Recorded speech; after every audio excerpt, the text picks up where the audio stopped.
Hi everybody, George here with the WRX Property Group. Today we're sitting down with Kevin Tran from the Huron Park Neighbourhood Association. How are you doing? Good. Excellent. So to start off, tell us a little bit about yourself and what you do and your role with the Neighbourhood Association. So my role is I'm the communication director. Okay.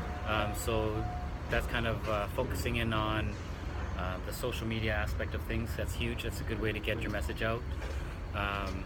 And just linking with people in the community, just so that people can start to understand and know what the Huron Community Association does, what we represent, and to attract more people to, because our community events are not just for our community, like our actual in that neighborhood, but like friends and family from all over can come and join our events. So we try to encourage it, and one of the ways is to get out and see people. Yeah, exactly. Makes sense. So how did you get involved with the association? I'm actually a neighbor. I live in the neighborhood. My son tried some of their programs. I really liked it, and I reached out to just see how I can contribute a little more to my own neighborhood. Excellent. Yeah. Just giving a little bit to the community, right? Making it grow and everything. Perfect. Tell me a little bit about the association, about the formation and some of the goals of the association. We're pretty new, right? So we have, I think we probably have about 10 solid members, right? And our members are just mostly people that volunteer that live in the community. And so we have a couple of people that we've hired that take on a different type of role in the association, kind of more like a head liaison type role. But everyone else there is volunteer type based.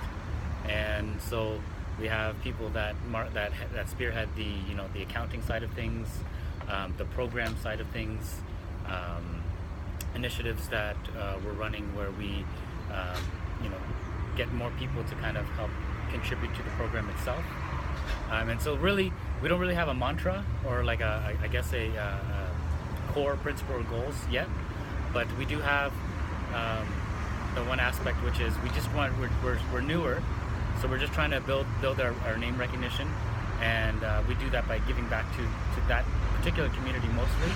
Like we do have an event this Sunday that is hosted at our chairperson's farm, and we're doing like fall fair type stuff there with the kids. Awesome. Sounds like a good time. Are there any projects you're currently working on as part of the community association? We're always looking at projects and ways to expand our programs.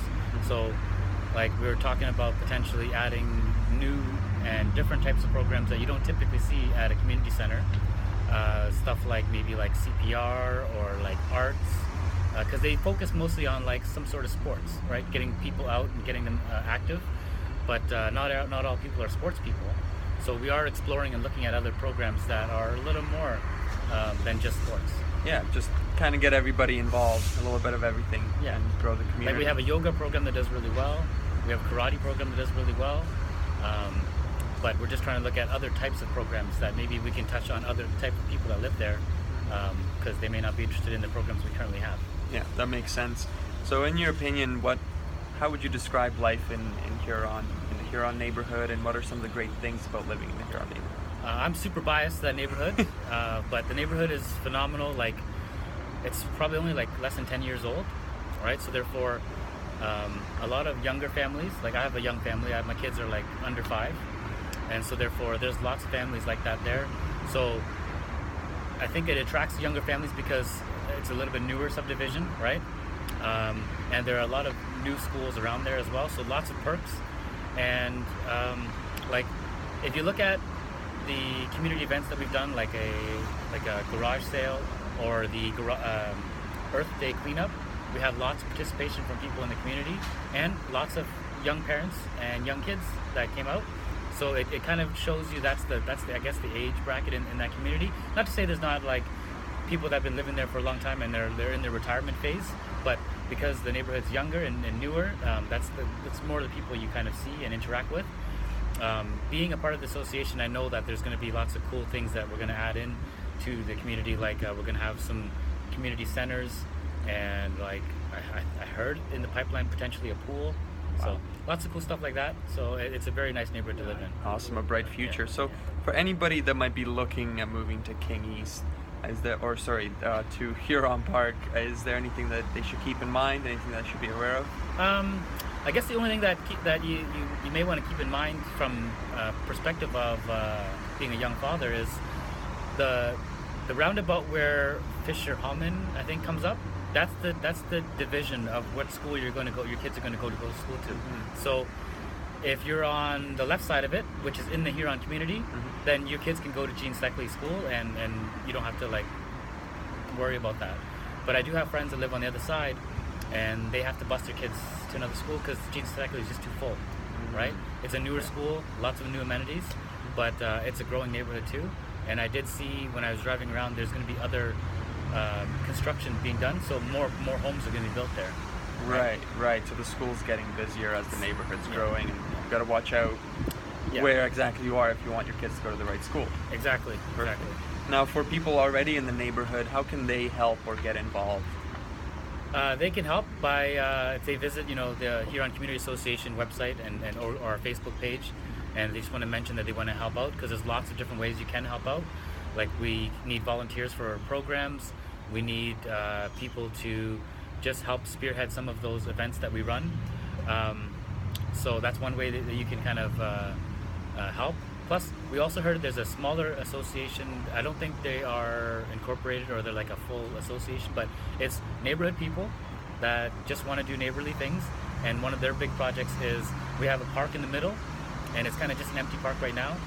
So they're toying with running programs to potentially put something there, like, I don't know, a basketball net or a tennis court or something that the community can take advantage of and use.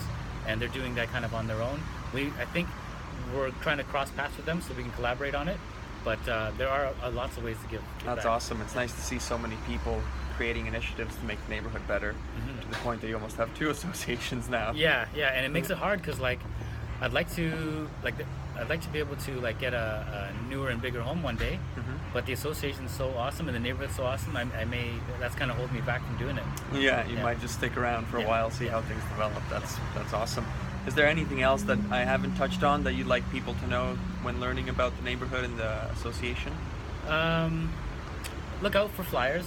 Look out for if your kids go to school there, then they typically get flyers that we make because we have some sort of relationship with the school, because we do use the school facility for a lot of our programs as well. And just look out for stuff in the mail, because we do send out mailers. We send out brochures as to the programs that are coming up. And if you do have, let's say you have a child that wants to take advantage of this program and their cousin lives in a different neighborhood but they want to join, that's totally okay too, right? Okay. And so I just want to make sure that people know that's okay, because some people will just go to their local, and that for convenience sake that does make sense, but for the sake of building relationships with people, if your friends and family are going to one, you may want to join them just so you have that comfort, right? Yeah, no, that makes perfect sense. Yeah. Well, thanks so much for sitting down and chatting with me. You're welcome. And you have a great day. You too.